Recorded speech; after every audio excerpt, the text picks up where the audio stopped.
नांदेड़ शहर के हड़को इलाके से एक हृदय विदारक घटना सामने आई है, जहां एक निजी हॉस्टल में रहने वाली और शामराव कदम होम्योपैथिक कॉलेज में BHMS की पढ़ाई करने वाली 25 वर्षीय युवती ने आत्महत्या कर अपनी जीवन लीला समाप्त कर ली।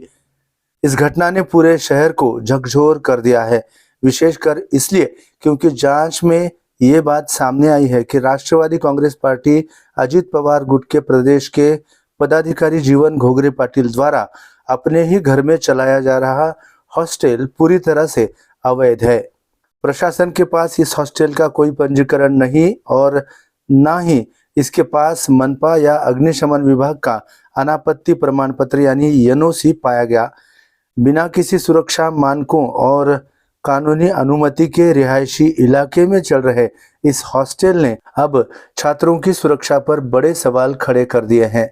मृतक युवती का नाम आकांक्षा मुंजाजी गायकवाड़ बताया जा रहा है।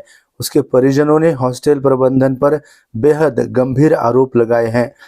पुलिस को दी गई शिकायत में परिजनों ने कहा है कि उनकी बेटी को हॉस्टल में मानसिक रूप से प्रताड़ित किया जा रहा था और हॉस्टल में ही उसकी हत्या कर उसे आत्महत्या बताया जा रहा है।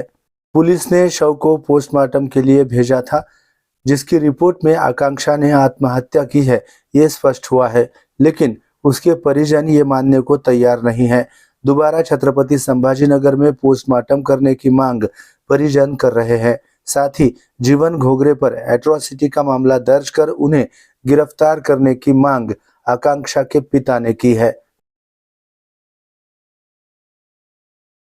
गायकवाड राहणार वाजेगाव मातंग समाजाचा असून माझी मुलगी आकांक्षा मुंजाजीराव गायकवाड ही हडको येथील कमल किशोर कदमजी यांच्या मेडिकल कॉलेजमध्ये BHMS ला सेकंड इयरला शिकत होती। त्यांच्या शेजारी जीवन घोगरे पाटलाची बिल्डिंग आहे, ज्या बिल्डिंग मध्ये ती क्वाड बेसिसवर किराणा राहत होती आणि तिथून शिक्षण करत होती। मला 1-1:30च्या दरम्यान कॉल आला, तुमच्या मुलीने फाशी घेतली। मी जाऊन बघितलं तर ती फाशी घेतल्याचा मला अंदाज कळाला नाही। फाशी नसून तिला मारून लटकवण्यात आले असल्याचा मला संशय आहे। जोपर्यंत त्याचा छडा किंवा तपास लागणार नाही, माझ्या मुलीला न्याय भेटणार नाही, तोपर्यंत मी डेथ बॉडी नेऊन अंत्यसंस्कार करणार नाही आणि इथून उठणारही नाही। फीस काही असं होतं, ते फीस होय काय आहे त्याचं माहिती नाही। आता तिथं जे झालं ते कळलं आम्हाला। काय फक्त मुलगी हुशार होती, आत्महत्या माझी मुलगी करू शकत नाही। तिने का 4-5 दिवसापूर्वी एका दुसऱ्या मुलीला सुद्धा जीव वाचवलाय। नेऊन दवाखान्यामध्ये मेडिसिन तिने घेतलं होतं, तर तिला नेऊन दवाखान्यात ऍडमिट करून तिला वाचून घरला घेऊन आलेली मुलगी आहे। माझी मुलगी 25 वर्षाची होती, काय नाबालक नव्हती। ती आत्महत्या करू शकत नाही। तिचा घातपात झालेला आहे, तिला मारून लटकवण्यात आलेला आहे असा माझा पूर्णपणे संशय आहे।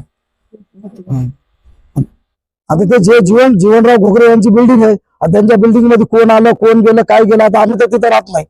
आता त्या बिल्डिंगच्याच आता जे आहे ते प्रशासन जे बी आहे त्याचं ते त्यांनी बघून तुमच्या पोलीस स्टेशननी चौकशी करून जे गुन्हेगार आहे त्यांना गुन्हा नोंदवून आम्ही मातंग समाजाचे आहोत। जाणून बुजून झाल्यासारखं झालं, आम्ही दलित समाजाचे आहोत। जोपर्यंत त्यांच्यावर अट्रॉसिटी कायदा गुन्हा दाखल होत नाही तोपर्यंत आम्ही बॉडी ताब्यात घेऊन अंत्यसंस्कार करणार नाही। दौरान उपविभागीय पुलिस अधिकारी प्रशांत शिंदे के मार्गदर्शन में नांदेड़ ग्रामीण पुलिस स्टेशन के पुलिस निरीक्षक ओमकांत चिंचोलकर ने हॉस्टल के अन्य कर्मचारियों और छात्राओं से पूछताछ शुरू कर दी है। पुलिस इस मामले की जांच अब आत्महत्या और प्रताड़ना दोनों ही दृष्टिकोण से कर रही है, ऐसी जानकारी उपविभागीय पुलिस अधिकारी प्रशांत शिंदे ने MCN हिंदी न्यूज को दी। परिजनों की शिकायत के बाद शुक्रवार की देर रात तक मामला दर्ज करने की प्रक्रिया जारी थी। दौरान इस घटना के बाद स्थानीय नागरिकों में अवैध रूप से चल रहे हॉस्टलों के खिलाफ भारी आक्रोश देखा जा रहा है। वैद्यकीय शिक्षण घेणारी मुलगी वय 25 वर्ष हिने राहत्या हॉस्टेलवर घरामध्ये राहत होती त्या किरायाने तिथे आत्महत्या केलेली आहे। त्याचं डॉक्टर PM केलेलं आहे आणि हँगिंग म्हणून सर्टिफिकेट आलेलं आहे। पुढील तपास फिर्याद घेऊन गुन्हा दाखल करण्याची प्रोसेस चालू आहे।